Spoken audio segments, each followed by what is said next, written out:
Primeiro, meu boa noite aos participantes da roda, começando hoje por Cristiano Noronha, remoto lá de Brasília. Boa noite, Cristiano, da Arco Advice. Obrigado pela participação aqui na roda do WW. Thaís Herédia, boa noite. E Caio Junqueira, meu boa noite também. O presidente Lula vai receber o presidente do Banco Central, Roberto Campos Neto, amanhã, pela primeira vez, nesse terceiro mandato dele, Lula. O primeiro dele, mandatos do Lula, com um Banco Central independente. Reportagem de Saulo Tiossi. Roberto Campos Neto e Lula se encontram no fim da tarde desta quarta-feira no Palácio do Planalto, com a participação também do ministro da Fazenda, Fernando Haddad. A pauta ainda não foi divulgada, mas a iniciativa partiu do presidente do Banco Central.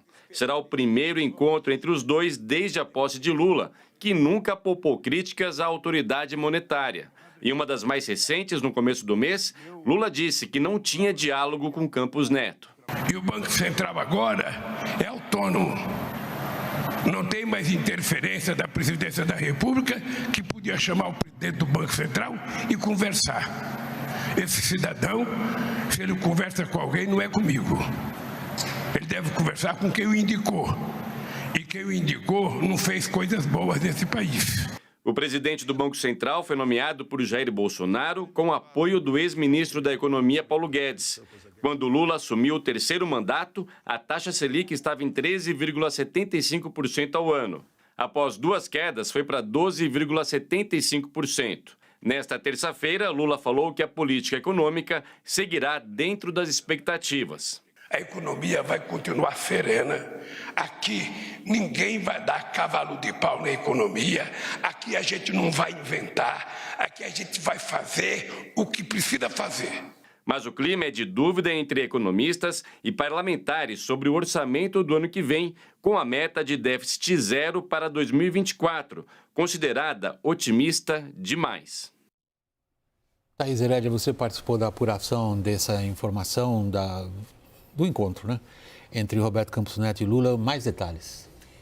Boa noite para você, William. Boa noite a todos. Olha, esse encontro é um desejo do presidente do Banco Central já faz um tempo, né? Vamos lembrar que na transição, Roberto Campos Neto levou muito chá de cadeira do presidente eleito e eles acabaram se encontrando apenas no dia 30 de dezembro do ano passado e foi um encontro esquisito, não foi positivo. De lá para cá a gente conhece a história, Lula repetidamente acusando e, enfim, criticando pessoalmente, inclusive, Roberto Campos Neto, e não só Lula, mas governistas do PT, de fora do PT, num coro contra o presidente do Banco Central. E aí alguns movimentos aconteceram, uma proximidade de Fernando Haddad com Roberto Campos Neto, o próprio Roberto passando a construir uma ponte de lá para cá também, a ida de Gabriel Galípolo para o Banco Central, uma escolha que teve dedo inclusive do presidente Lula, não foi uma escolha apenas de Fernando Haddad, foi uma escolha também feita por Lula, e o mais importante de tudo, a redução da inflação, a redução da taxa de juros e um melhor desempenho da economia. Quer dizer, os argumentos que Lula usou até hoje para atacar Roberto Campos Neto foram se perdendo ao longo dos últimos meses. Há controle inflacionário, há crescimento da economia e há uma redução da taxa de juros. Esses componentes todos acabaram promovendo o momento para esse encontro. O pedido foi de Campos Neto. Roberto Campos Neto pediu para encontrar com o presidente Lula, que aceitou. Segundo me contaram assessores próximos do presidente, o presidente, quando recebeu o pedido, o presidente Lula... Do Lula, né? Quando Lula, é bom frisar... De qual presidente você está falando? Exato. Estamos falando de dois presidentes que têm um peso institucional importantíssimo. Quando Lula recebeu o pedido, consultou o ministro da Fazenda e outros aliados que ele considera que não estão no calor do debate político, para dizer o que você acha. E só ouviu... Chegou a hora.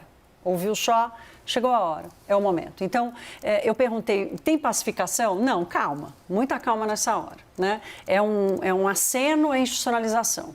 É um aceno, uma percepção de que a independência do Banco Central pode começar a ser reconhecida pelo Lula institucionalmente.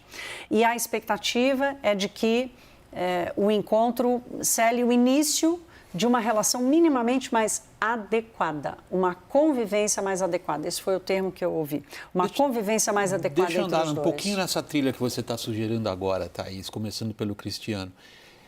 Qual dos dois é capaz de melhor resistir à tentativa de apresentar o encontro como vitória pessoal, Cristiano? Olha, William, eu acredito que vai ser uma reunião onde, obviamente, os dois tentam tirar proveito e ressaltar os aspectos positivos desse encontro. E eu acho que isso também vai ser na linha, inclusive, o posicionamento do ministro da Fazenda, Fernando Haddad, depois, muito provavelmente, dessa reunião.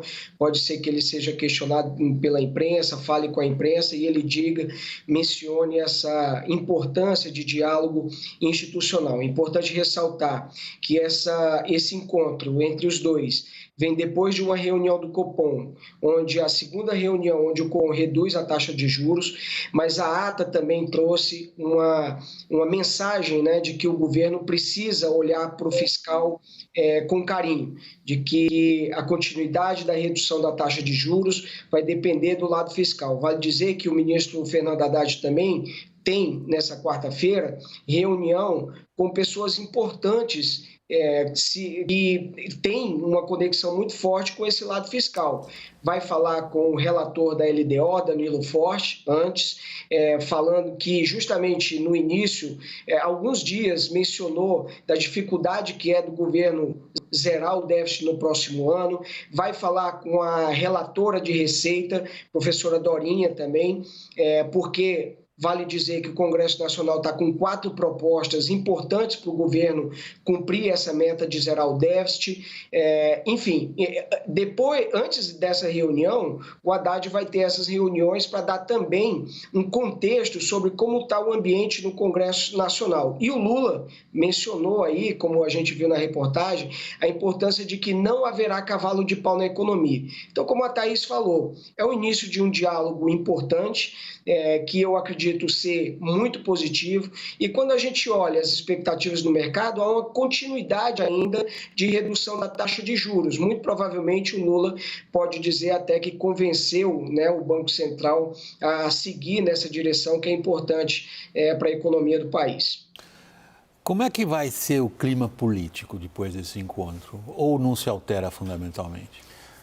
Acho que é importante a gente colocar que esse encontro acontece num momento em que o Lula precisa muito, quase que de um aval ou de uma sinalização do Roberto Campos Neto, pelo que o Roberto Campos Neto representa em termos de defesa de política fiscal, em termos de interlocução com o mercado, em termos de interlocução com a Faria Lima. Né? É um momento, nós tivemos pesquisas recentes, acho que a semana passada, começa a haver um desgarramento na confiança do mercado e de setores produtivos, setor financeiro, em relação aos sumos da economia. Esse é um ponto. E essa reunião ocorre neste momento. Não é também assim, o Lula aceitou porque ele, poxa... Você acha que pode haver uma relação entre uma coisa e outra? Eu acho que quem está precisando mais de quem agora? Né? Essa é a pergunta que a gente precisa fazer. Ok, para o Roberto Campos Neto é importante defender a institucionalidade, a independência do Banco Central, que é o projeto dele. Né? Quando se aventa, ele vai resistir à pressão, não, ele vai ficar até o fim. Vai ficar até o fim e defendendo essa institucionalidade, né? O projeto, a emenda constitucional que estabeleceu a independência do Banco Central. Mas o Lula está precisando também de uma foto do lado do Roberto Campos Neto, porque o mercado, o setor produtivo está se desgarrando, e não só, William, não só. Congresso Nacional também. Congresso Nacional, ninguém está acreditando num superávit zero, né? Num déficit... num déficit zero. Num déficit zero, perdão. Ninguém está acreditando nisso. Então, é muito conveniente para o Lula essa reunião amanhã. É muito conveniente para o Lula essa reunião amanhã. Muito, muito bom esse ponto que você está trazendo, porque assim, eu conversei com gente do mercado também para entender como é que eles viam, né? E como eu já disse aqui, existe um movimento de apoio forte ao Haddad. Ao Roberto Campos Neto nem se fala, mas é reconhecido o esforço do Haddad de criar essa ponte.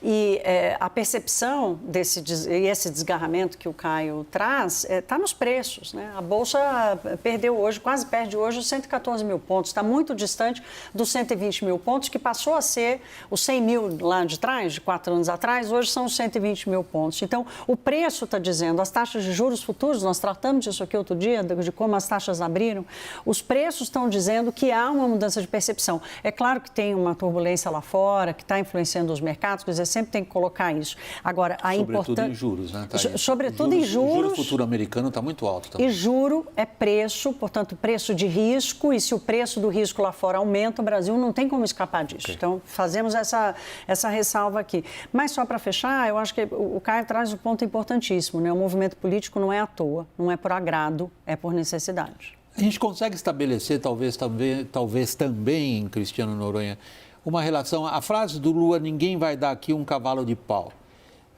Eu não sei de que maneira você associa essa frase a algumas questões fundamentais da economia brasileira. Particularmente nas últimas 2 semanas, a gente viu uma série de tentativas por parte da equipe econômica, tratamos isso aqui também no nosso programa, de buscar formas criativas, entre aspas, de escapar de pagamentos, de buscar, por exemplo, uma cobertura de flanco do TCU em relação a questões fiscais que, de fato, preocupam os agentes econômicos. Lula desceu essa preocupação nele ou é completamente desvinculada a uma frase da situação das coisas fundamentais? Não, William, na minha avaliação, o governo está preocupado sim com isso e precisa emitir essa sinalização para os agentes do mercado. Então, a frase do Lula, ela vem, como eu disse no início, né, da minha fala, ela vem depois de uma ata que reforçou a importância do governo de continuar perseguindo o equilíbrio fiscal. E ela vem também na esteira, aí, vale lembrar que ontem a AGU entrou com a DI no Supremo para pagar essa questão logo dos precatórios, né? E isso é um problema também que o governo também precisa resolver. O Tesouro está tentando resolver essa questão de precatórios, porque há uma dívida crescendo 95 bilhões de reais, fora o estoque que ainda tem, e, portanto, é um montante enorme. Então, isso passa a mensagem, o Lula, com essa frase, acredito eu, que ele passa a mensagem de que, ainda que o Congresso Nacional, eventualmente, tenha dificuldades de aprovar esse pacote que o Ministério da Fazenda colocou, ou de que, eventualmente, outros gastos apareçam, o Congresso Nacional aprove, mas o governo vai insistir na responsabilidade fiscal. Isso, para mim, foi também uma sinalização e uma mensagem muito forte, e o ministro Haddad precisa disso, né, de que ele continua contando com o apoio incondicional do presidente Lula. No momento até que o próprio PT tem dúvidas e pressiona também para o governo rever essa meta. Hoje eu falava, William, num diálogo com representantes do mercado, e que esses representantes diziam o seguinte: se o governo estabelece uma meta, vê que não vai cumprir uma meta e altera essa meta, é porque a gente não tem meta nenhuma.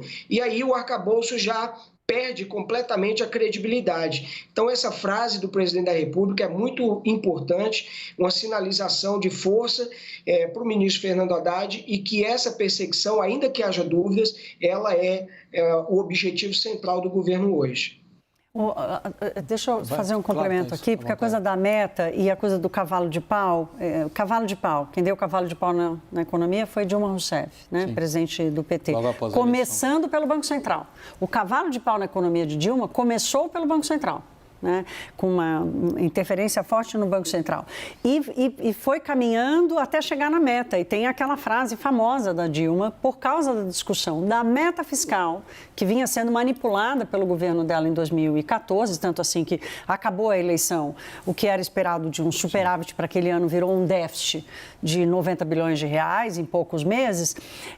E ela dizia, respondendo a uma cobrança sobre a meta, e tem aquela frase famosa dela, né? Se a gente não quiser essa meta, muda a meta, triplica a meta, faz a meta, que ela se confundiu, inclusive. E aí traz um ministro da Fazenda completamente intragável do ponto de vista do PT. Exatamente. Exato. E assim, que o Joaquim Levy, que em 6 meses ele foi completamente fritado e foi embora. Mas o que eu acho que é importante aqui é o seguinte, é que gato escaldado tem medo de água fria, né? Então, Haddad foi ousado em estabelecer essa meta, ele pode ter feito isso isso, inclusive para criar uma barreira de contenção no governo, mas se o Lula sabe do legado que o governo da Dilma, do PT, deixou, inclusive de percepção de risco de condução, ele... Não, e é super interessante, Thaís, porque todo esse governo Lula 3, ele traz, imagino, tanto dentro do Palácio do Planalto e dentro do Lula, principalmente do entorno do Lula, a receita que não deve ser seguida, né? Então, o Lula tem a percepção de quando a Dilma começou a cair. E a Dilma começou a cair também quando os agentes econômicos pararam de acreditar que o país iria bem economicamente. Tem outras condições aí também, tem a Operação Lava Jato, mas quando perdeu-se o mercado e o setor produtivo, a Dilma começou a cair. E o Lula tem isso. Então, o Lula tem muito o governo Dilma na cabeça nas conduções, tanto no revisionismo, quanto no que não deve ser feito, especialmente quanto aos agentes econômicos. Pessoal, vamos fazer o seguinte, nós vamos para o intervalo, Cristiano, vamos para o intervalo agora comercial. Na volta, nosso assunto é o depoimento de Augusto Heleno na CPMI do 8 de janeiro. Até já.